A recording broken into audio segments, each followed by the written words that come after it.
Hello, everyone, and welcome back to Time Under Tension. My name is Olivia Gravengard, and I'm coming to you with another loner video slash podcast this week. I wanted to say that in a lot of ways, I don't think of myself as a procrastinator. Like, if there's something I feel is very important, and if it comes to directly helping other people, I try to prioritize those things first. I feel a sense of urgency more often than feel a sense of procrastination. However, there are certain things that I do tend to procrastinate on, and I just can't help but laugh at like the reasons that I justify my procrastination. And one is I love YouTube and I love podcasting, but both require that I'm on video. And there are days where I just wash my hair, or I have acne on my face, or some other physical reason that I use to justify not recording. And I'm just kind of tired of it because the truth is, we are so much more than our appearance. So much of my life and growth from being a bodybuilder to now really focusing on health coaching has been coming to terms with health and wellness, and having a wonderful life has so little to do with this external standard of appearance that we so often adhere to. So I'm just going to embrace that fully and have my wet shower head here and not procrastinate, because that is more of a reflection of the kind of person that I want to be. Someone who doesn't procrastinate than someone who constantly shows up on video with amazing hair. And if you are listening to this, just trust me. But I think it's important to mention that because in so many ways, those of us who are coaches can, or athletes or people we look up to on social media, can sometimes set this standard where people will assume that they never lack motivation, that they never struggle to show up and do the work, that it's almost easier for them. And I've had people tell me that before, and I felt a little frustrated by it because I have to work very hard and be very intentional to make sure that I'm dedicated to my routine.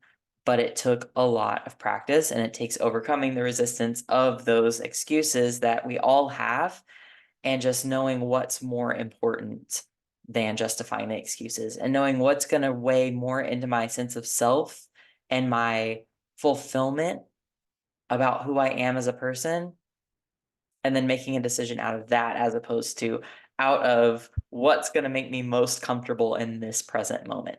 So, just a mini little pep talk to kick it off.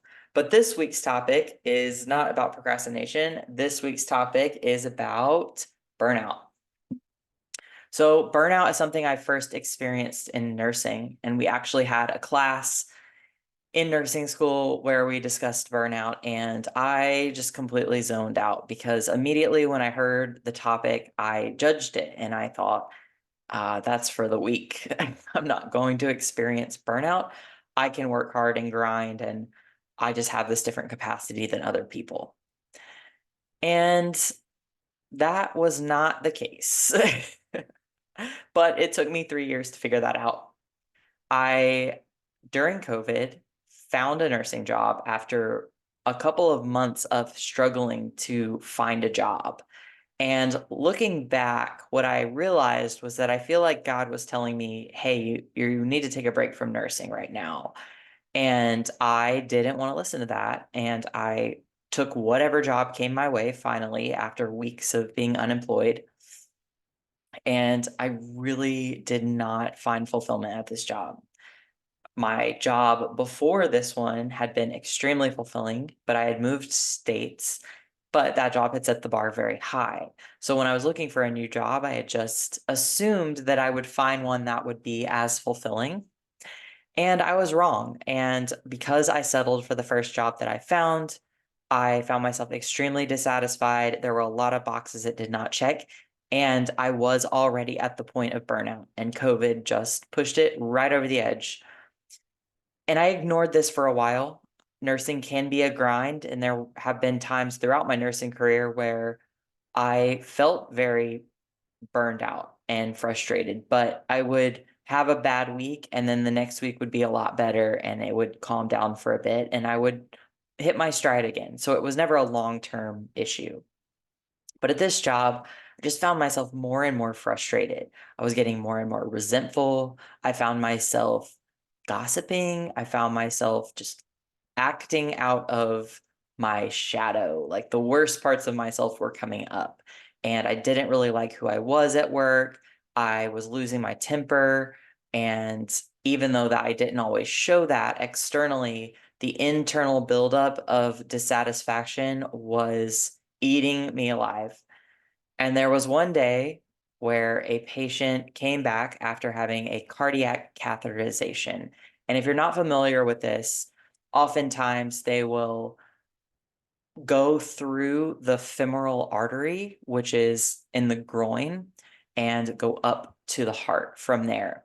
And after the procedure, the patient has to lay flat for a few hours to prevent bleeding through that site in the groin.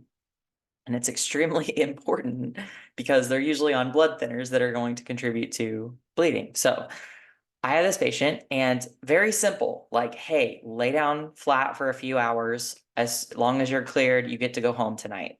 That was it. Not much else was going on with him. So out of my 5 patients, he was the one that I was really grateful for, knowing, oh, he should be simple. Well, he was absolutely determined to get out of bed and he was angry about it and he was yelling. And every time I would walk past his room, he would be up on the edge of his bed and I would run into his room and help him lay back down and explain to him why it was really important that he had to lay flat.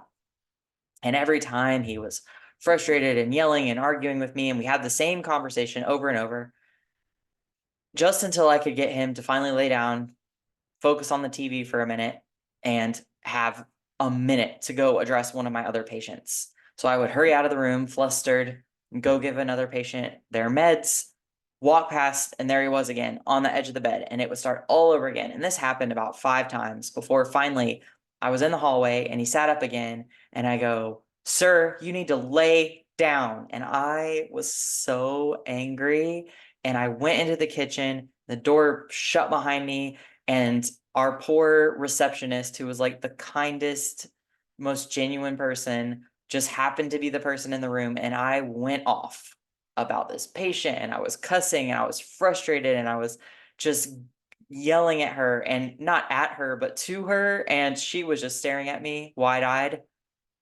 And it was in that moment that I realized I had become someone that I no longer recognized because I had pushed down this dissatisfaction and this feeling of burnout for so long that it was oozing out of me in the worst ways. And I was no longer able to show up as the kind of person that I wanted to be. That was burnout. Burnout was not a point of weakness. It wasn't a I'm tired and I don't want to do this anymore, so I'm going to throw a fit. It was a deep internal lack of alignment with what I was doing and or the pace that I was trying to maintain with what I was doing. And I left nursing after that for 3 years. I turned in my notice a few days later and left and threw away my scrubs and all my nursing equipment. I was so done because I had not addressed this burnout sooner.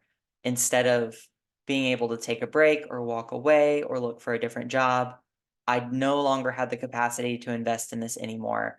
And so it went up in flames and I really had to break it off for a long time. Burnout is not a sign of weakness. And we all experience burnout at some point in our lives in different areas. Some of us experience this in our career, where maybe at one point it was satisfying and it's starting to just drain us. Sometimes we experience this within relationships where a relationship may have been really rewarding and fulfilling, and then it starts to shift or we outgrow each other and we're trying to force it to be something it no longer is. And if we refuse to acknowledge that, it will likely end on bad terms. But if we acknowledge that we need time apart, often that can be the most healthy way to walk away with a sense of understanding that some things are only for a season in our lives. Sometimes we experience this with things from which we can't walk away, but perhaps we can reframe our expectations of ourselves. Perhaps we start a pursuit or a job and we say we overcommit to the amount of output we can promise from that job or the amount of energy that we have to invest in it. And when we hit that point of burnout, we may not be able to walk away, but instead, what we need to do is acknowledge that it's time to adjust the amount of energy that we can put into this thing. Perhaps I only work 3 days a week now, or perhaps I start delegating some of my work to other people and asking people to pull their weight in group projects. Or perhaps in my relationship, I have a conversation with this person that I need them to meet me in the middle more often. Or perhaps I need them to carry a little bit more weight for a bit. It's having conversations that can help you prevent hitting that point of crashing and burning because you're afraid to address the burnout and instead recognize those signs of burnout and make the necessary adjustments so you can continue showing up as your best self. Because at some point, if you don't address it, you will crash and burn. And that may look like walking away completely and often both, becoming someone that you don't like anymore in that situation. And that is a really challenging place to come back from because even if you walk away from the situation thereafter, it takes time to reestablish your relationship with yourself and come back to the kind of person that you want to be. And the minute we start to compromise ourselves to uphold some kind of pace or standard or output or to stay in an environment that is no longer for us, there's going to be so much internal dissonance that sometimes that burnout starts to manifest as resentment, as broken relationships, or as turning to negative coping mechanisms, struggling with addiction, using whatever we can to help numb the feelings or help buffer the feelings because we are unwilling to address what's actually going on. This all ties in really well to fitness. There have been many points in my own journey with weightlifting and training that I just didn't want to do it anymore. And for a really long time, I pushed myself to continue to show up, continue to do the work. And eventually, I just got really tired of it and burned out. And I decided to take some time off of lifting. And now in my life, that has happened multiple times. And every time I give myself a little bit of time to take a break, I end up finding myself coming back to it because I truly love it. And sometimes that space is what we need to reestablish our passion. But when we keep shooting all over ourselves and making ourselves show up for something that clearly we need a break from for one reason or another, we lose the joy in it and we may lose that relationship altogether. The beautiful thing about all of these situations, whether that's work or fitness or even relationships, is that when we recognize that we have a choice to walk away, we open ourselves to the possibility of newness. Maybe when we let go of something we've been holding on to for so long, we open ourselves to something new that we didn't even realize was an option.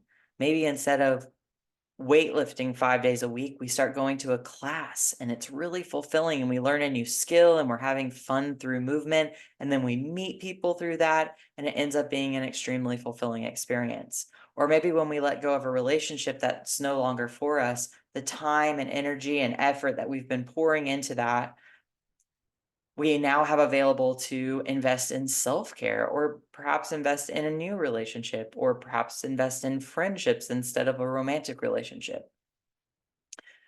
When we walk away from a job that's no longer for us, maybe we open up space to be able to pursue something that's always been on our mind, but we always pushed it off to a later time when maybe we would have more time to do it, as if we have some kind of future life we can look forward to after this job is over.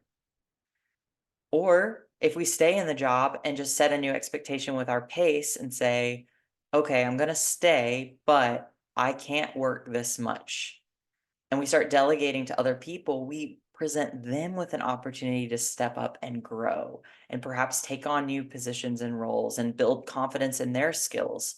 So, through this, we can also empower other people.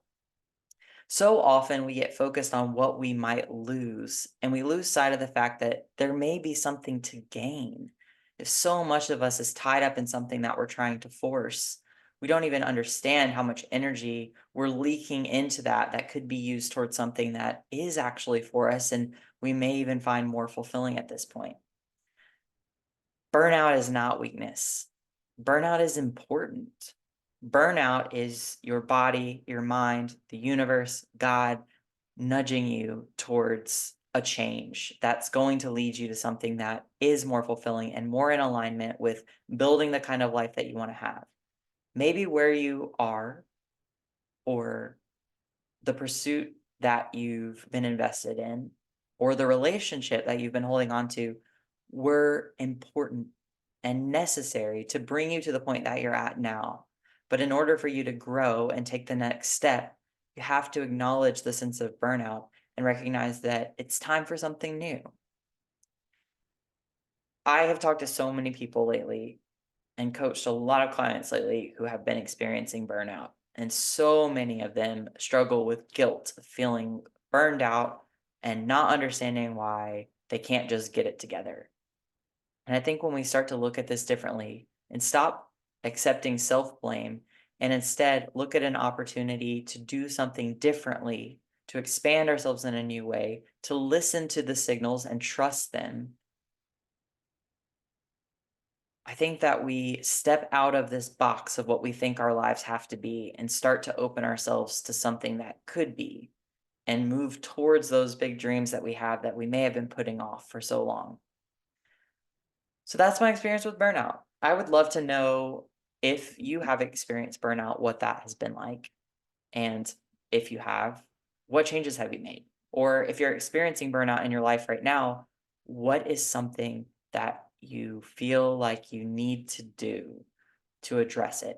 Do you need to walk away from something? Do you need to adjust your pace? Do you need to ask for help? Do you need to have a conversation? If you're open to it, comment below or reach out to me directly. I would love to hear your story. Otherwise, just take time to reflect on this. There's probably an area for each one of us at somewhere in our lives where we're reaching that point where it's time to make a change. And I would encourage you to be courageous about it and look at the opportunity in that as opposed to the fear of letting go. Thank you guys for watching or listening. I will catch you next time on Time Under Tension.